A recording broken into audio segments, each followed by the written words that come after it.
ഇതിനെ ഒരു അമ്മ പ്രസവിച്ചതാ. അതൊന്ന് ഓർക്കുന്നത് നല്ലതാ. നിങ്ങൾ എന്തിനാ ഈ കൊച്ചിന്റെ കാര്യവും പറഞ്ഞ് എപ്പോഴും എന്നോട് വഴക്കുണ്ടാക്കാൻ വരുന്നേ? നിന്റെ ഈ സ്വഭാവം കാണുമ്പം ഇതിനൊക്കെ വഴക്കിടാതെ പിന്നെ. നിങ്ങൾ കുറച്ച് മരുന്നെടുത്ത് അതിന്റെ അണ്ണാക്കിലോട്ട് ഒഴിച്ചു കൊടുക്ക. ശല്യം കിടന്ന് ഉറങ്ങട്ടെ. അങ്ങനെയൊന്നും പറയില്ല രുക്മിണി. ഇതൊരു കുഞ്ഞല്ലേ. നമ്മുടെ ജീവിതം ഇപ്പം മുന്നോട്ട് കൊണ്ടുപോകുന്നത് ഇവനല്ലേ. പാവം. ഈ കുഞ്ഞിൻ്റെ അമ്മ ഇപ്പം എവിടെയായിരിക്കും? എന്തിനായിരിക്കും ഇത്രയും ഓമനത്തമുള്ള ഈ കുഞ്ഞിനെ അവർ ഉപേക്ഷിച്ചത്? അതെത്ര ആലോചിച്ചിട്ടും എനിക്ക് മനസ്സിലാവുന്നില്ല. നിങ്ങളോട് ഞാനൊരു പെങ്കൊച്ചിന്റെ കാര്യം അന്വേഷിക്കാൻ പറഞ്ഞിരുന്നല്ലോ. എന്നിട്ട് അന്വേഷിച്ചോ? എനിക്കതിന് ഇതുവരെ പറ്റിയില്ല. ആദ്യം നിങ്ങൾ ആ പെങ്കൊച്ച് ആരാണെന്നും അവൾ ഏത് വീട്ടിലെയാണെന്നും ഒന്ന് കണ്ടുപിടിക്കുക. അത് കഴിഞ്ഞാ നമ്മൾ കളിയൊന്ന് മാറ്റി കളിക്കാൻ പോവുക. എന്നുവെച്ചാ? അതൊന്നും പറഞ്ഞ നിങ്ങൾക്കിപ്പം മനസ്സിലാവില്ല.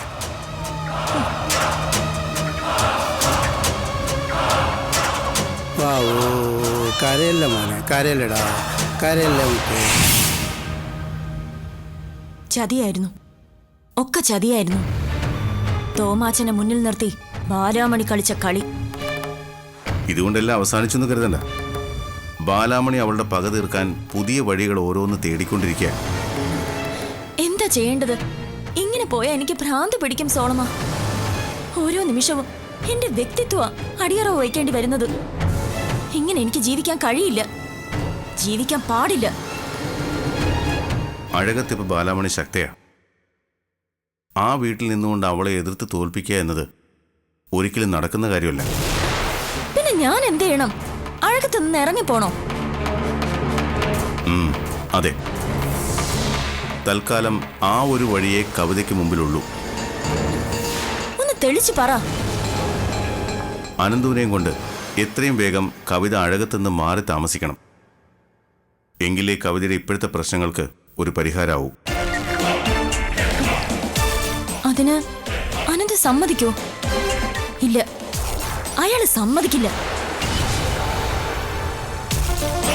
അഴകത്ത് വീട് വിട്ടുവരാൻ പറ്റില്ല എന്ന് അനന്തു പിടിവാശി കാണിക്കുകയാണെങ്കിൽ അനന്തുവിന്റെ കാല് പിടിച്ചിട്ടായാലും കവിത ആ തീരുമാനത്തിൽ മാറ്റമുണ്ടാക്കിയെടുക്കണം.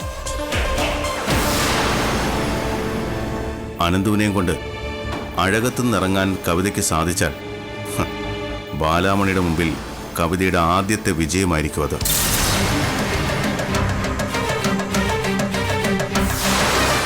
ഒന്ന് ശ്രമിച്ചു നോക്ക്. അത് നടക്കുമെന്ന് എൻ്റെ മനസ്സ് പറയുന്നു. ശ്രമിക്കാൻ മാത്രമല്ല, ഞാനത് നടത്തിയെടുക്കും. അനന്തുവിനെയും കൊണ്ട് ഞാൻ അഴകത്ത് നിന്ന് ഇറങ്ങും. 3 മക്കളിൽ ഒരാൾ അഴകത്ത് വീടിന്റെ പടി ഇറങ്ങിയ അഴകത്തമ്മയ്ക്ക് നോവും, ബാലാമണിക്ക്.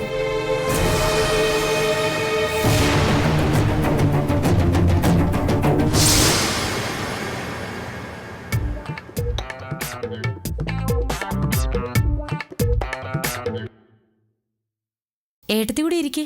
വേണ്ട, എല്ലാവരും കഴിച്ചു കഴിഞ്ഞിട്ടേ ഗീത കഴിക്കുന്നുള്ളൂ. അതാണ് ഇനി മുതൽ ഗീതയുടെ രീതി. ഗീതച്ചിയുടെ പാചകം അസലായിട്ടുണ്ട്. അതിന്റെ ക്രെഡിറ്റ് തരേണ്ടത് എനിക്കാ. ഒക്കെ ഞാനല്ലേ ഗീതയെ പഠിപ്പിച്ചത്. അല്ല, എല്ലാവരും നല്ല സന്തോഷമായിട്ടിരിക്കുകയാണല്ലോ.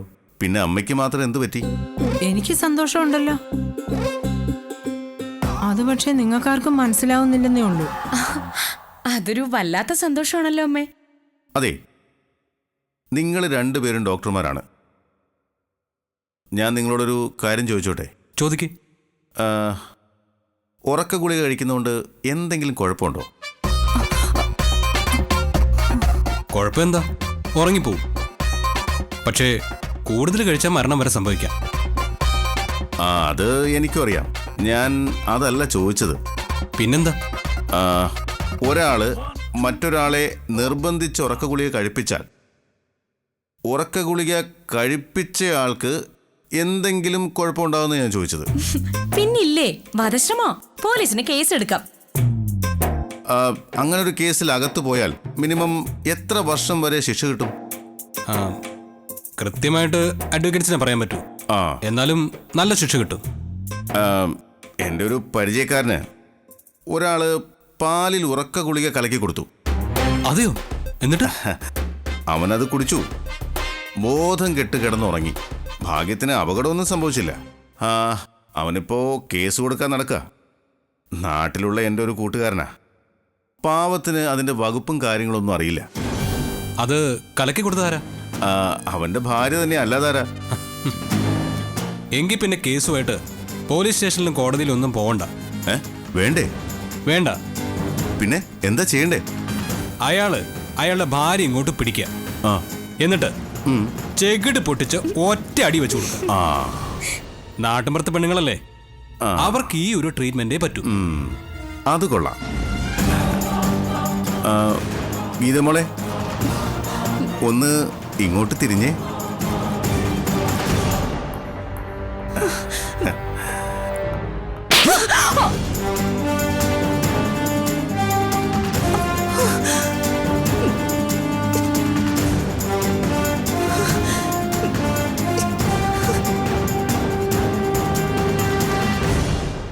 ഗീതയുടെ അനിയൻ പറഞ്ഞ കാര്യം ഞാൻ അതുപോലെ ചെയ്തു.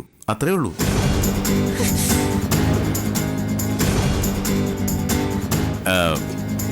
നാട്ടുമ്പുറത്തെ മാത്രമല്ല, സിറ്റിയിലെ പെണ്ണുങ്ങളെയും മര്യാദ പഠിപ്പിക്കാൻ ഇടയ്ക്ക് ഇതുപോലൊരെണ്ണം വളരെ നല്ലതാ.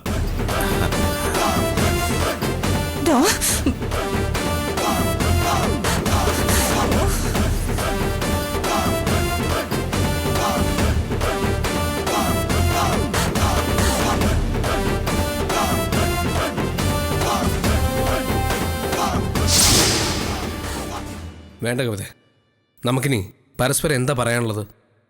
അങ്ങനെ അല്ല അനന്തു, എന്റെ തെറ്റുകൾ മനസ്സിലാക്കിയിട്ടാ ഞാനിപ്പോ സംസാരിക്കുന്നത്. ഇപ്പൊ നീ ആ തെറ്റുകൾ തിരിച്ചറിഞ്ഞുകൊണ്ട് വലിയ ഗുണമൊന്നുമില്ല.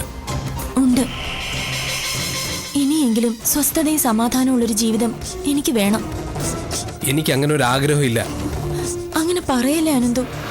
അനന്തു അല്ലാതെ ഇപ്പൊ എനിക്ക് വേറെ ആരുമില്ല. അനന്തുവിന്റെ അവസ്ഥ അത് തന്നെയല്ലേ? ഈ വീട്ടിൽ ആരെങ്കിലും അനന്തുവിനെ സ്നേഹിക്കുന്നുണ്ടോ, വിശ്വസിക്കുന്നുണ്ടോ? സ്വന്തം അമ്മ പോലും അനന്തുവിനെതിരല്ലേ? അവരെയൊക്കെ എന്റെ ശത്രുക്കളാക്കിയ നീ തന്നെ ഇത് പറയണം. ഞാനായിട്ടൊന്നും ചെയ്തിട്ടില്ല.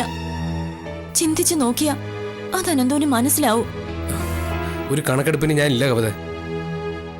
അനന്തു, നമ്മൾ രണ്ടുപേരുടെയും ഭാഗത്ത് തെറ്റുകൾ ഉണ്ടായിട്ടുണ്ട്.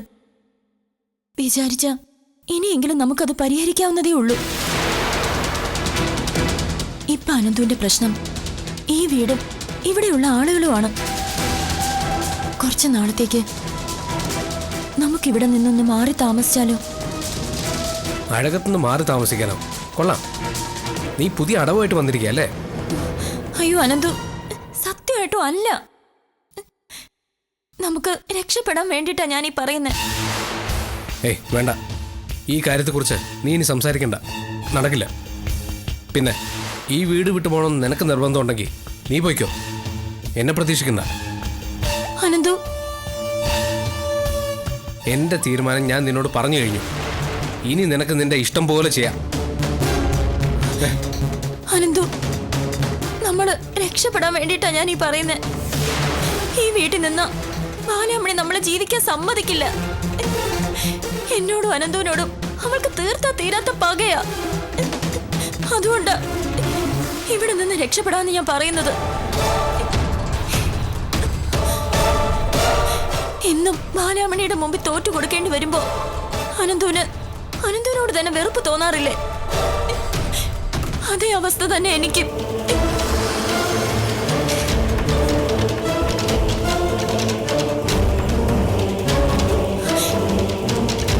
ബാലാമണിക്ക് റിവെഞ്ച് തീർക്കാൻ വേണ്ടി മാത്രം നമ്മൾ എന്തിനു ഇങ്ങനെ ജീവിക്കുന്നത്?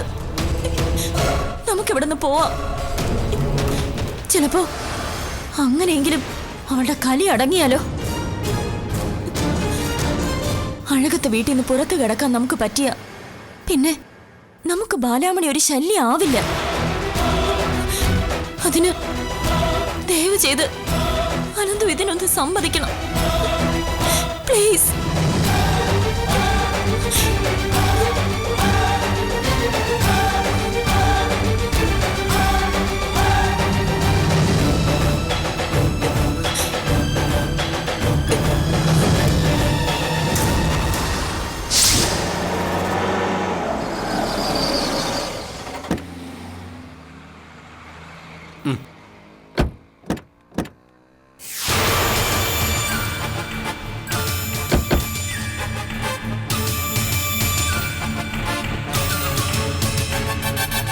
വലത് കാല് വെച്ച് ഐശ്വര്യമായിട്ട് അങ്ങോട്ട് കയറിക്കോളൂ.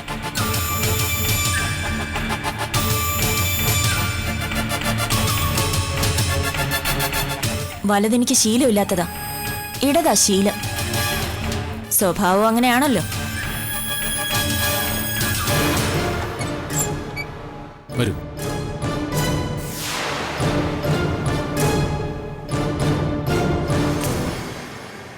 വീട് ഇഷ്ടപ്പെട്ടോ? അങ്ങനെ ചോദിക്കേണ്ട കാര്യമില്ലല്ലോ സോളമ. അഴകത്തല്ലാതെ മറ്റെവിടെയായാലും എനിക്ക് സന്തോഷമാ. അതിനി ഇതിനേക്കാൾ മോശമായ വീടാണെങ്കിൽ കൂടി ഞാൻ ഹാപ്പി ആയിരിക്കും. എന്താ പുള്ളിക്കാരി പറയുന്നത്? അല്ല, എപ്പോഴത്തേക്ക് എഗ്രിമെന്റ് ചെയ്യാന്നാ ചോദിക്കുന്നത്. അത് നിങ്ങളുടെ സൗകര്യം പോലെ. ഇന്ന് വേണമെങ്കിൽ ഇന്ന്.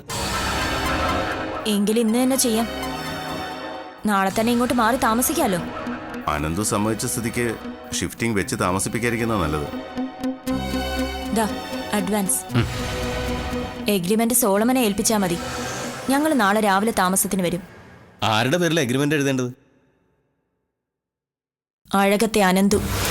ആ പേരിൽ വേണം എഗ്രിമെന്റ് എഴുതാൻ. രാവിലെ 7:30 മുതൽ 1.5 മണിക്കൂർ രാഹുകാലോ.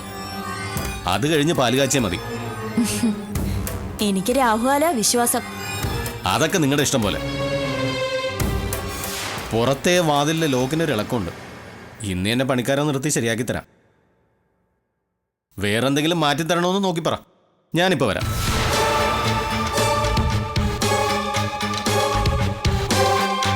അഴകത്തെ വീടിന്റെ അത്ര വലിപ്പമില്ലെങ്കിലും സാരമില്ല. മനസ്സമാധാനം ഉണ്ടാവുമല്ലോ. അതെനിക്ക്. നാളെ മുതൽ മനസ്സമാധാനം നഷ്ടപ്പെടാൻ പോകുന്നത് അഴകത്തമ്മയ്ക്കും ബാലാമണിക്കുവാ.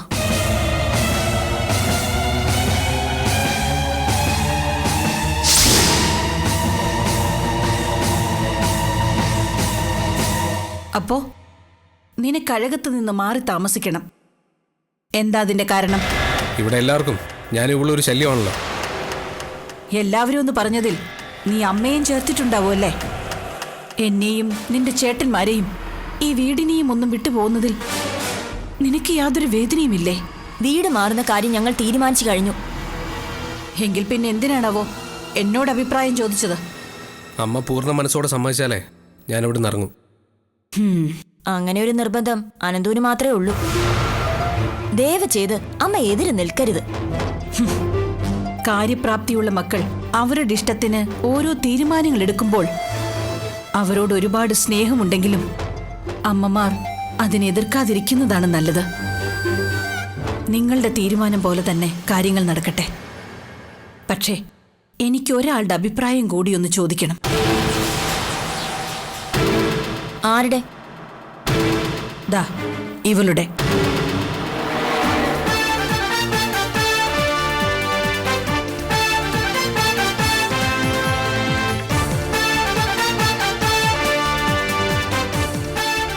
ഞങ്ങളുടെ കുടുംബകാര്യത്തിൽ ബാലാമണി അഭിപ്രായം പറയേണ്ട ആവശ്യമില്ല.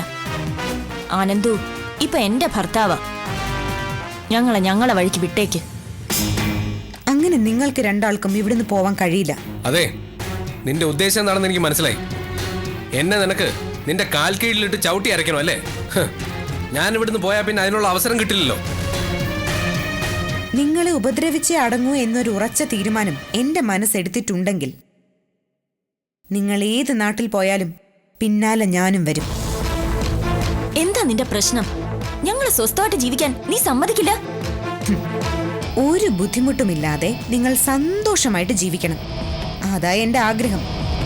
പഴയ ഭാര്യയ്ക്ക് അത്തരം ചില ആഗ്രഹങ്ങളൊക്കെ ആവാലോ. എന്താ നിന്റെ മനസ്സിൽ? നിനക്ക് എന്താ വേണ്ടെന്ന് വെച്ചാ പറ. പോലീസ് ലോക്കപ്പിൽ നിന്നും നിങ്ങൾ പുല്ലുപോലെ ഇറങ്ങിപ്പോകുന്നത് ആ തോമാച്ചിന് നിങ്ങളോട് സഹതാപം തോന്നിയിട്ടൊന്നുമല്ല. അയാൾ ആവശ്യപ്പെട്ട തുക കൊടുത്ത് ഞാൻ ആ കേസ് ഒതുക്കി തീർത്തതുകൊണ്ടാ.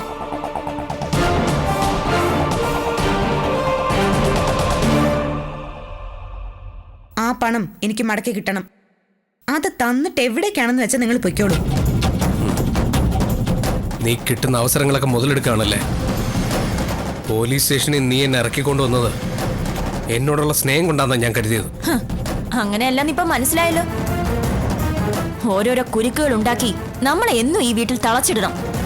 എന്നിട്ട് അനന്തുവിന്റെ കണ്ണീരും വേദനയും കണ്ട് ഇവൾക്ക് രസിക്കണം. മറ്റുള്ളവരുടെ കണ്ണുനീർ എന്നെ വേദനിപ്പിക്കാറേ ഉള്ളൂ, അല്ലാതെ സന്തോഷിപ്പിക്കാറില്ല. അമ്മേ, അമ്മ എന്താ ഒരു തീരുമാനം പറയാത്തത്? ഇതിന് അമ്മയും കൂട്ടുകയാണോ? അഴകത്തെ കാശുകൊണ്ടാ ഇവളിപ്പോ എന്നെ തോൽപ്പിച്ചുകൊണ്ടിരിക്കുന്നത്. ബാലമണി, ഇനിയിപ്പോ എന്താ ചെയ്യേണ്ടത്? ഇവർക്ക് രണ്ടാൾക്കും ഈ വീട് വിട്ട് പോണമെന്നുണ്ട്. നിനക്ക് തരാനുള്ള പണം തരാതെ പോകാൻ നീയൊട്ട് സമ്മതിക്കുകയില്ല. അനന്ത് പറഞ്ഞു ഒരു കാര്യം ശരിയാ, അഴകത്തെ പണം തന്നെയാ നീ കൈകാര്യം ചെയ്യുന്നത്, അല്ലാതെ നീ അധ്വാനിച്ചുണ്ടാക്കിയ മുതലൊന്നും അല്ലല്ലോ. അതുകൊണ്ട് ഈ കാര്യത്തിൽ ഒരു വിട്ടുവീഴ്ച ചെയ്യണം. അമ്മയുടെ ആഗ്രഹം അങ്ങനെയാണെങ്കിൽ ഞാനായിട്ട് തടസ്സം നിൽക്കുന്നില്ല. പക്ഷേ ആ പലിശക്കാരന് ഞാൻ കൊടുത്ത പണത്തിന്റെ ഉത്തരവാദിത്വം ആരേറ്റെടുക്കും? വെറുതെ തർക്കിക്കാതെ എന്താ വഴിയെന്ന് വെച്ചാൽ നീയൊന്ന് പറ. ഒറ്റ വഴിയേ ഉള്ളൂ അമ്മേ. ആ പണം എനിക്ക് എന്ന് തിരിച്ചു തരാൻ പറ്റുമെന്ന് ഇവരിപ്പ പറയണം.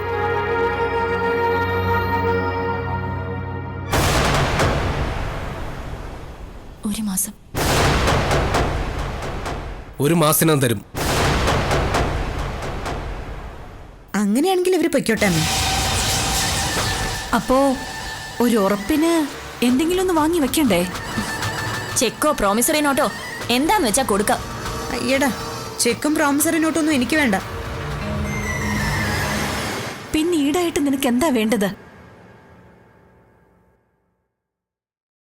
അനന്തുവേട്ടൻ ഒരു മാസത്തിനുള്ളിൽ എന്റെ പണം തരുമെന്ന് കവിതയ്ക്ക് ഉറപ്പാണോ? ഉറപ്പാ. എങ്കിൽ അതുവരെ നീ ഇവിടെ നിൽക്ക്.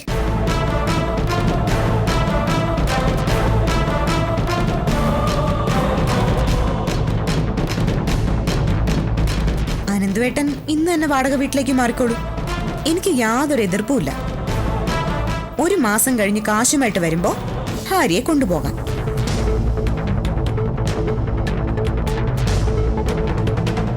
എന്താ നിങ്ങളുടെ രണ്ടാളുടെയും തീരുമാനം? ഞങ്ങൾ എങ്ങോട്ടും പോകുന്നില്ല. ഇവക്ക് കൊല്ലാക്കൊല ചെയ്യാൻ വേണ്ടി ഇവിടെ തന്നെ കടന്നു കൊടുത്തോളാം.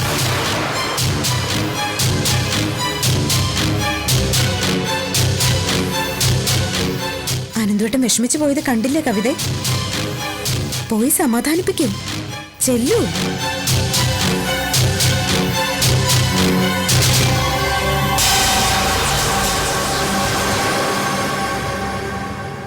ഇത്രയും സ്നേഹമുള്ള ഈ അമ്മയെ വിട്ട് അമ്മയുടെ മക്കൾ എങ്ങോട്ടും പോവില്ല. അതിന് ഈ ബാലാമണി സമ്മതിക്കില്ലെന്ന് അമ്മയ്ക്കിപ്പം മനസ്സിലായോ?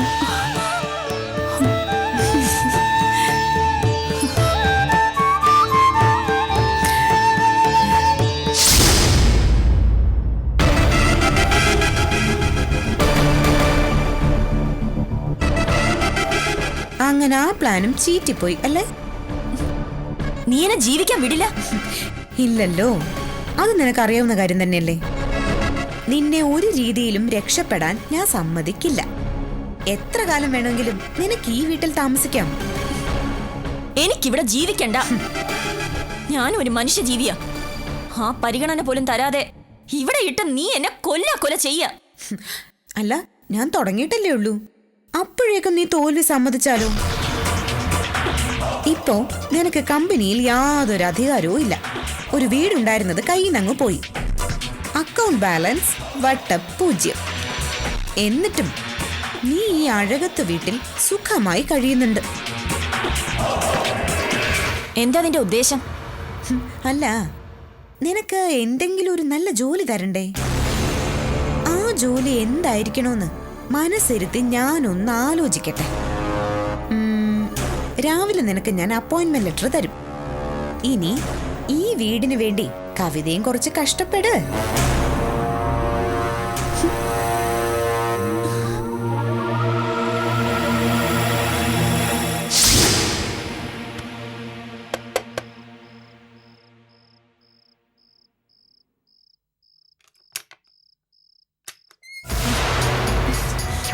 എന്താടേ? എടി, എന്താന്ന് പറയാൻ? ഇന്ന് ഞാൻ ഇവിടെയാ കിടക്കുന്നത്, ഈ മുറിയില്. സഹദേവൻ അവനത് സമ്മതിച്ചോ? എനിക്കെന്തിനാ അയാളുടെ സമ്മതം? എന്റെ പൊന്നു ഗീതമ്മേ, അവന്റെ സ്വഭാവം നിനക്കറിയാലോ. അവൻ ഏത് സമയത്ത് എന്താ ചെയ്യാന്നൊന്നും പറയാൻ പറ്റില്ല. എന്റെ സ്വഭാവവും അങ്ങനെ തന്നെയാ. അതുകൊണ്ട് എന്നെ വരച്ച വരയിൽ നിർത്താനുള്ള അങ്ങയുടെ ഉദ്ദേശമൊന്നും നടക്കില്ല. ഞാനൊന്നും പറയാൻ വരുന്നില്ല. നിങ്ങളുടെയൊക്കെ ഇഷ്ടം പോലെ എന്താന്ന് വെച്ചാ ആയിക്കോ. അതാ സഹദേവനായിരിക്കും. ഞാൻ ഇന്ന് ഇവിടെയാ കിടക്കുന്നെന്ന് അമ്മ അയാളോട് ചെന്ന് പറഞ്ഞേക്ക്. ഇന്ന് മാത്രമല്ല, ഇനി മുതൽ എന്നും ഇവിടെ തന്നെയായിരിക്കും ഗീതമ്മ. നോക്കി നിൽക്കാതെ ചെന്ന് പറ.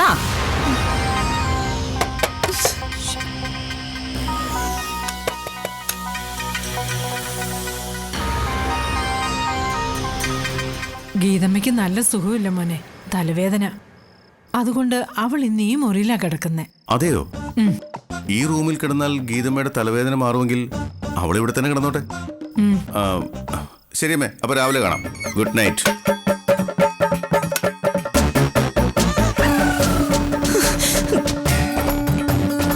മോനെ